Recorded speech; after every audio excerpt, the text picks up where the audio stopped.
Okay, so I'm the Illegitimate Scholar. This is the Illegitimate Scholar podcast. Culture and anthropology, history, dissident.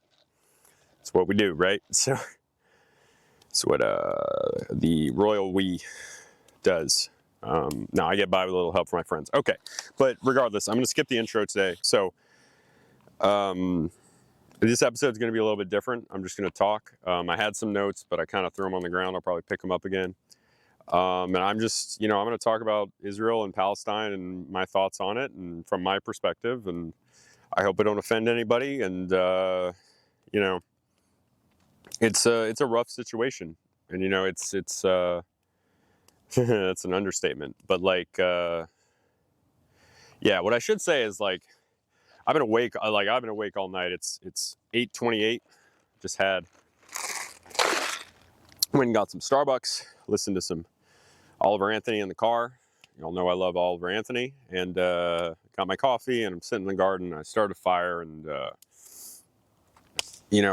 some of you that don't know me or that haven't listened to all the episodes, which I bet is probably most of you listening to this. One of the most important things. Man, this is hard.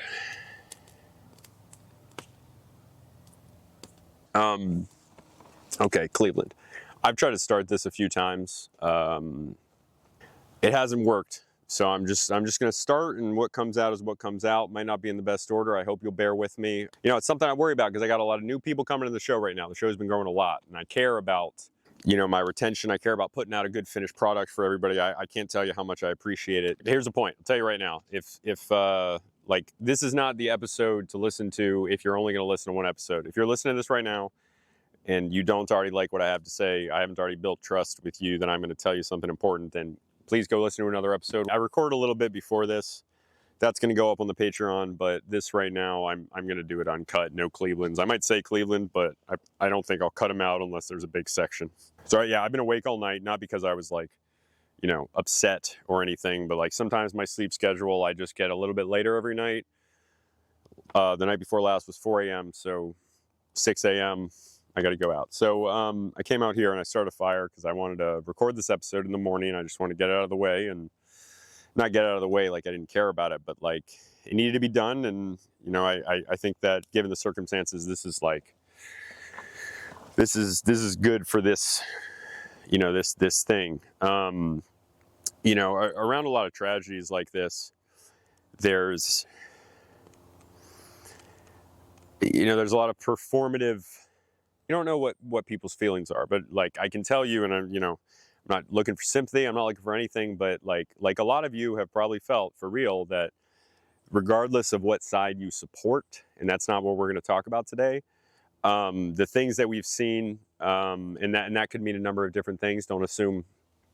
Sorry, not that you guys would, but don't assume anything by that. It's there's a lot of different things that I've seen over the last few days, the last week, that have really upset me, both in people's actions and then in some of the words that people said. And that's not me thinking of anything in specific. There were just so many cases from both sides of things being said that they're scary.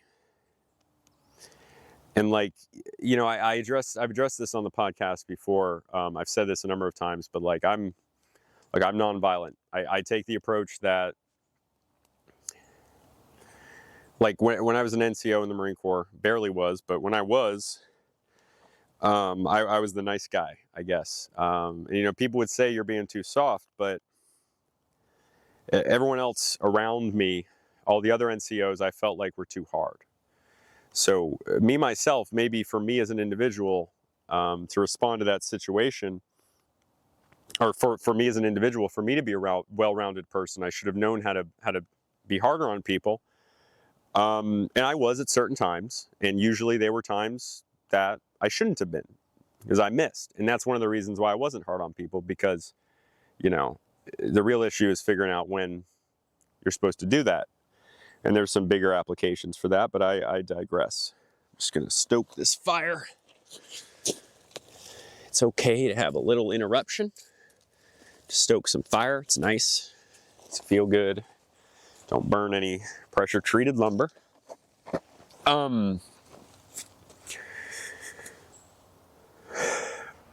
like obviously the violence, right? That's the thing. The violence, like Palestinian Hamas organization from Palestine goes into Israel. Lots of civilians, lots of soldiers also killed. I mean, there was at least some instances of sexual assault, really hard things for everybody. And then with that comes an outpouring of emotion from the other side, of course. Being real long-winded today, boys.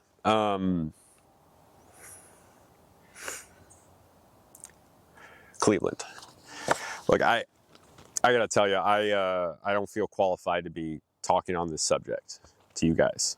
I seriously don't. You know, I'm really humbled by the amount of support that I've gotten, both from, you know, the people that have put me on their shows, and that have, you know, talked to me. A lot of people I've met, and of all the supportive people, Craig, Andrew, my friends Higgy, Kenny, Brad, Brady.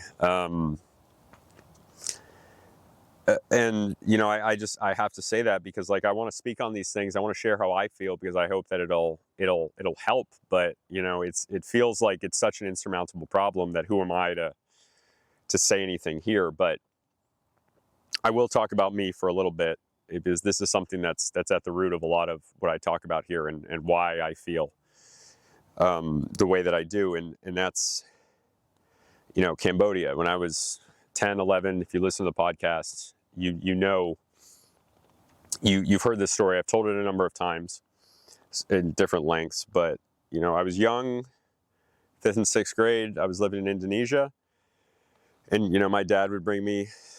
We would go to all these cultural places. You know, saw a lot of cool temples, but one of the places we went when I was pretty young was the killing fields in Cambodia. And you know, they're not killing fields anymore. They're not active killing fields. They're dormant. Let's hope they stay dormant. And you know, it's like Cambodia, so it's like there's not a lot of regulation. I always say Thailand's Mexico, and like Thailand is already like worse than Mexico in a lot of ways. Mexico's okay, right? Gets a bad rep. I digress. So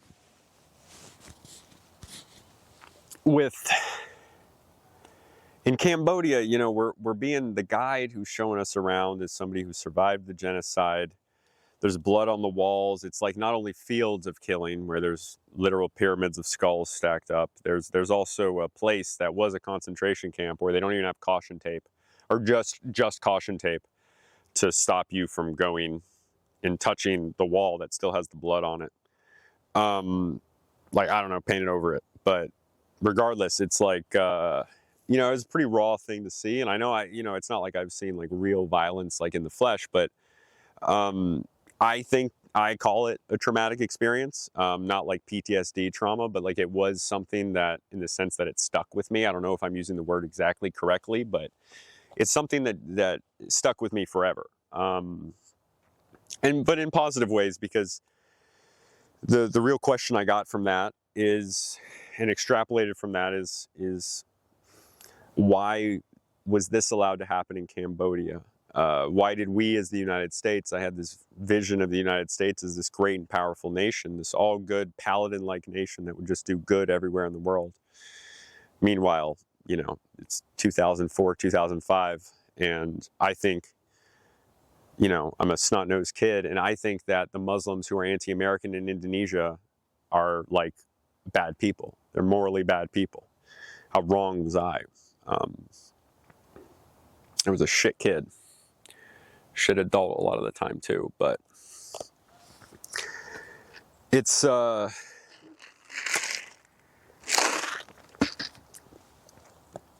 like that in Cambodia, watching that, like seeing that, and then, you know, thinking about it for years and years and years, and that question turns into like, how is power organized? What are the real reasons behind it? It ends up being like the basis of my undergrad, not thesis, but capstone. Some people call it a thesis. I call it a capstone because I feel like it's lying to call it a thesis, but then like people, if I just say thesis, people know what I mean, and they're always like, oh, a thesis. I'm like, yeah, but it's, regardless.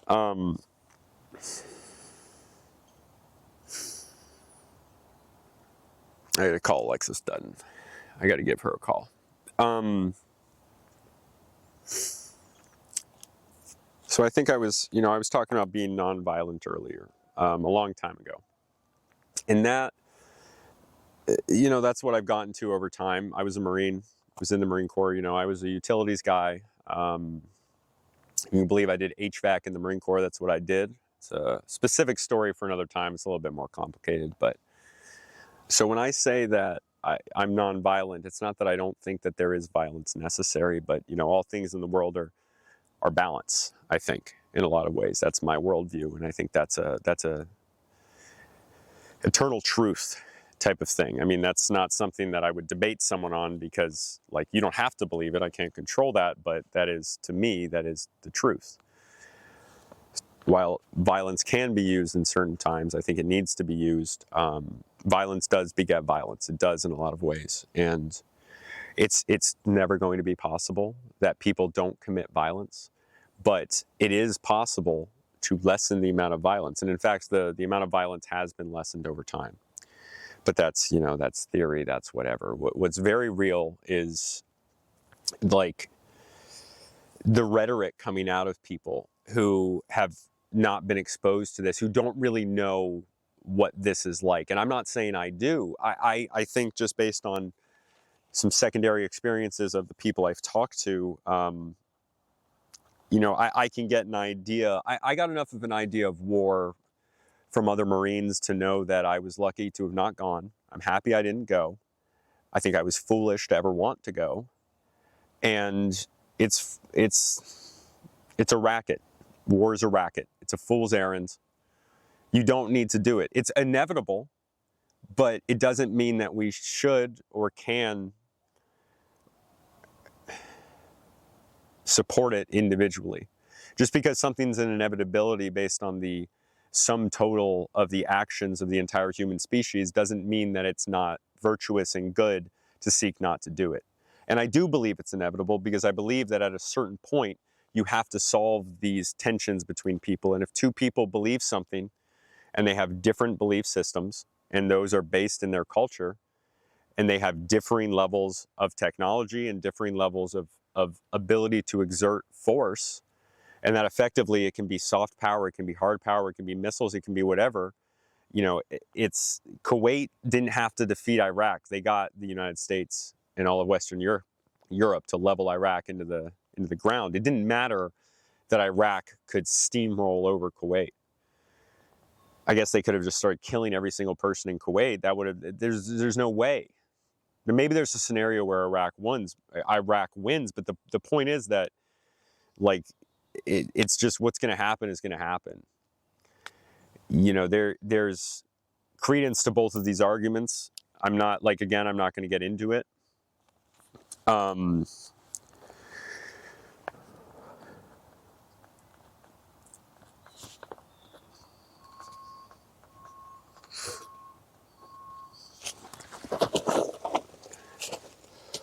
People don't understand in the West what it's like to be at war. And I think that we relate in the West. A lot of people do. They relate more to Jewish people, to Israeli people. Many of them are American. They look more like us. They think more like us. They act more like us than the Palestinians.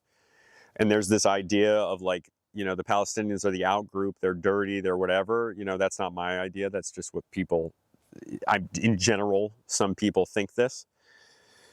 And then there's the argument of there's a lot of people on the left, a lot of LGBTQ activists, and they come out and they're queers for Palestine. And then people are like, oh, you're idiots. They would want to kill you. And, that might be true. I'm not sure it's relevant in the case, but it's, there's whatever value, you have to decide socially constructed values on how to judge these situations. And then you have to decide which institutions you trust and why. You have to decide which set of facts you want to work with, which set to ignore, who to listen to, who to not listen to. And both sides of this argument have incredibly good arguments. And both sides believe that they're entirely correct based on their own personal worldview. And there's a lot of other people that do not feel the same way that they do, and that think in distinctly opposite ways. and I don't want to say any of the specifics, but like it's the rhetoric of people that I've respected. And look, if you came out and called for violence in a fit of emotion, like I forgive you if you want to recant that. It's not like, forgive you. Who am I? Again, it's not really you know what I mean. Okay. I hope you know what I mean. It's, it freaks me out, and it's people responding based on emotion when they know rationally, and it doesn't matter what they know rationally because they're into a state of emotion. But it freaks me out when I see people who I thought were level-headed being convinced that calling for the types of things that they're calling for genocide of the other people effectively, justified in the best possible ways in each individual case based on the actions of the other group, or some sort of, eternal truth based on religious texts. And that's not a dig at either one of them, because it could be both, and it is both. And to see that in our country, in the United States and in Canada and in the West, in England and France, and to hear, seeing counter protesters of people that are, Muslims and Jews, Jewish people. I think I have to say Jewish people or I'll get deboosted. I don't know if that's just on Twitter, but, to see people that are both Americans, and then they're waving different flags, neither of them being the American flag. Some of them have American flags, but it's not being used as a symbol of unity between Americans like it should be. I mean, that's what it is in this case in practicality. And, I'm not necessarily against multiculturalism. Obviously, I love other cultures. I think there needs to be a serious conversation about the pros and cons of this.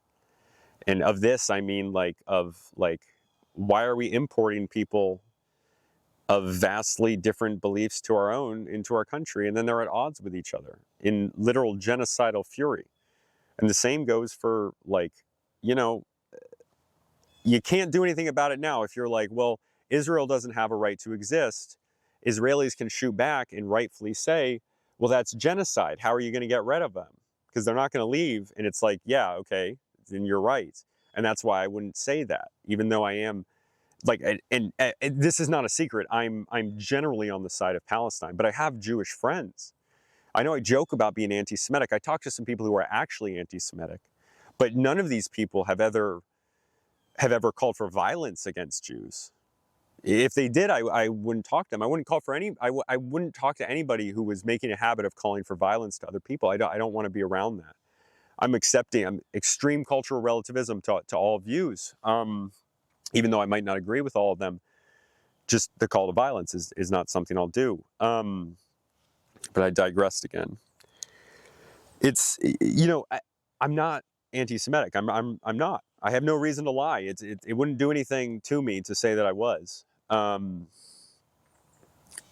have one of my very close friends is Jewish. He's American. He's Jewish, and his college student government sent out a letter condemning the state of Israel and supporting Palestine like a few days after all these people were killed. And to be honest, everything on the page, I was like, it wasn't extreme stuff, but the fact that it's sent out from the school, which is a public school, by the way, it's a public university.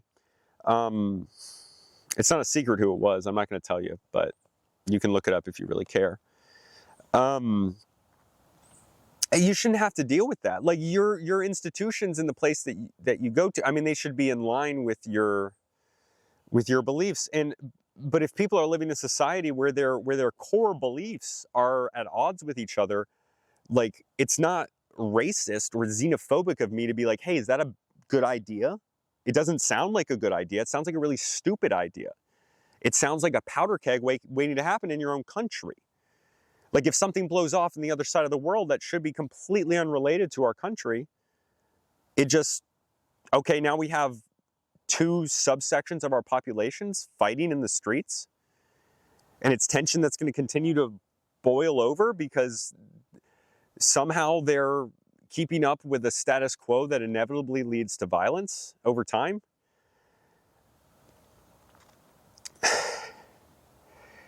it's just, it's, and then I think back like to earlier in history. I mean, the divisions between Catholics and Protestants were likely the same.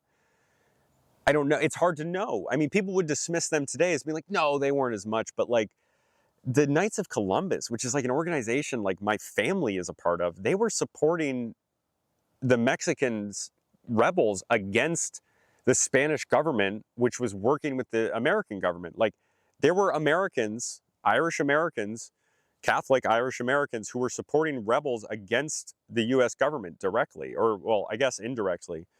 I got to do some stuff on that, but it's like there were real divisions here, and there's real ethnic violence in the U.S. Like not traditional like white on black, black on white. I'm talking like there's Armenians like killing Azerbaijanis here, like and there's like like my family's Hungarian, like we got beef with Romania, right? Like that doesn't happen anymore, but it used to happen. It's just that stuff gets folded out over time, but we're not teaching assimilation anymore. They're teaching culturally relevant pedagogy, which is something that I'm going to do more content on. I did a little Twitter thing on that nobody looked at, but it's fine. It's not very interesting. I got to convince people it's interesting because it is. And it's something you should know about, so ask me about it later because I'm going to forget because I'm very tired. But like, we have these people, and like I'm saying, these people, it's not a value judgment on them. It's fine if people have different beliefs if they don't have to interact and those beliefs are mutually exclusive. But you should have as little amount of that as possible. I mean, you don't want a society of clones. I mean, I don't. I'm not a Kaminoan, but I think even though you don't want a society of clones, there's something between homogeneity and complete homogeneity of like clones and everybody being completely different and difference for the sake of difference. It just seems like certain cultural beliefs, and this isn't even getting into the DNA side. That's just not really something I do because I do cultural anthropology, but like just culturally, people have different beliefs culturally. They have different values culturally. And you don't like the idea that we bring people over here, they have to assimilate, right? Or what are we doing? Are we a country? Like we're not. I don't think we are. I mean, you need to be able to, like people were calling having an American identity like racist. And that's not what a country does. But I think I got a little bit off topic. It's related, but it's you wouldn't have these tensions, you wouldn't have the violence if people were not next to each other, like sit on the other side of the classroom. But this is inevitable. It's inevitable because it's, people are going to organize themselves into social constructs of identities, of religions, whatever people call them. They'll call them different things at different times. You can call them ethnic. You can call them religious. Like somebody made a good comment on Twitter. I wish I wrote down who it was, but like 2 streamers, H3, who's someone I'm sorry, man, but used to make some good stuff. And the internet's really turned on you. I don't want to gang up. Not that he's going to see this, but like really gone downhill, said a lot of things that I don't agree with, low quality. But like he was saying some genocidal stuff about Palestinians. On the other side, you have Cenk Uyghur's nephew who's saying the same stuff from the Palestinian side. And I'm here like I said, like I have a really close friend that's Jewish. I grew up around a lot of Jewish people. I'm from Connecticut. So I grew up around a lot of Jewish people. And a lot of Muslims as well. I lived in a Muslim country, so I have an affinity for Muslims. I always have. And I don't want I don't want these people to die. I don't want that. It's horrible.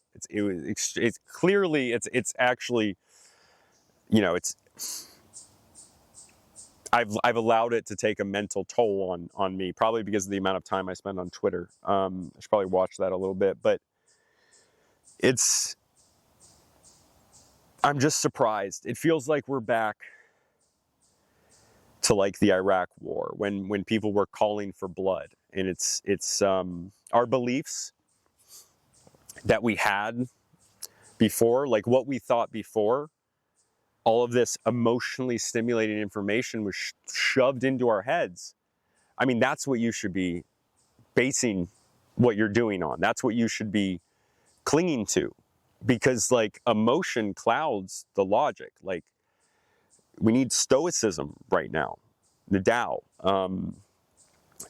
So people have an emotional attachment to people that they recognize as themselves, closer to themselves, or to they identify more with in some way. It doesn't necessarily have to be closer to you, but for some reason you find their traits appealing. It's not the right word, but I hope you know what I mean.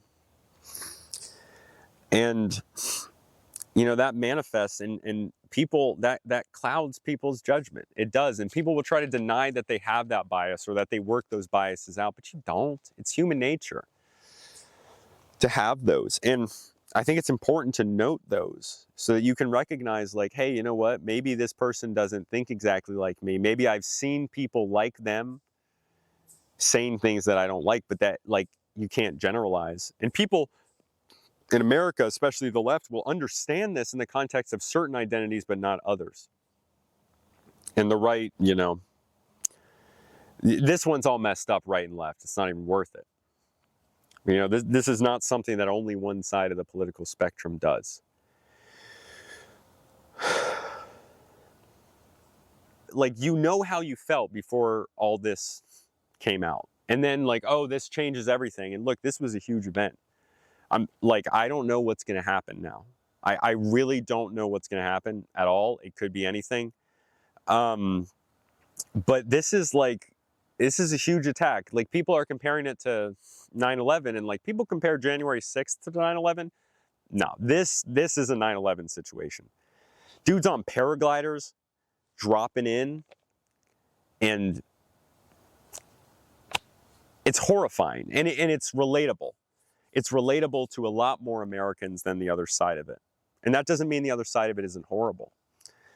But, I mean, people should see all sides of this. I hope people, God, what the am I saying?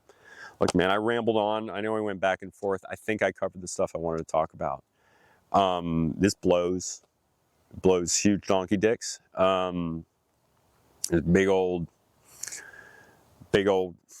hanging Clerks 2 style. Apologies. This is not that kind of show.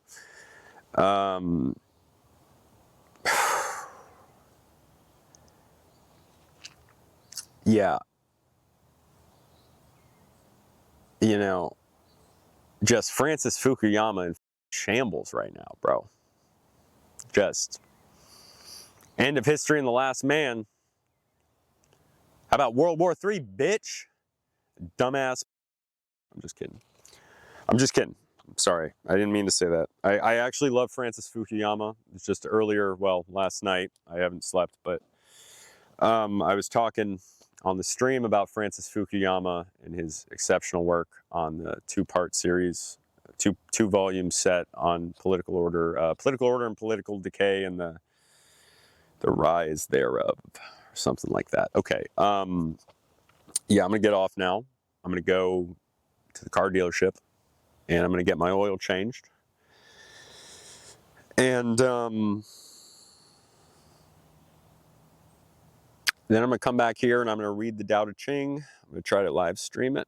If I can swing that, I'm not sure. Maybe I'll have to wait a little bit because I ordered some equipment. Regardless, okay. Oh yeah. I mean, just, it's nice to be able to come out here and do this. And, I hope, if you're still listening, I don't know why you would be, but like, take a moment to just,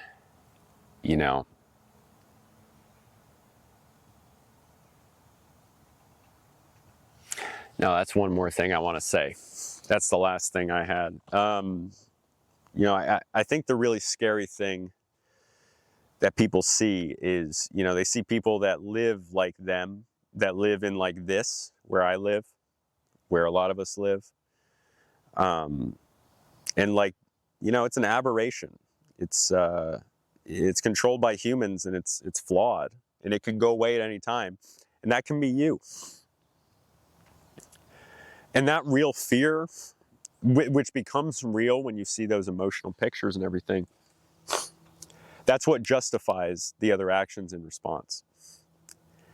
And so it's a terrifying thought in a lot of ways, in both directions. And some people concentrate on one more than the other, and it's something that needs balance.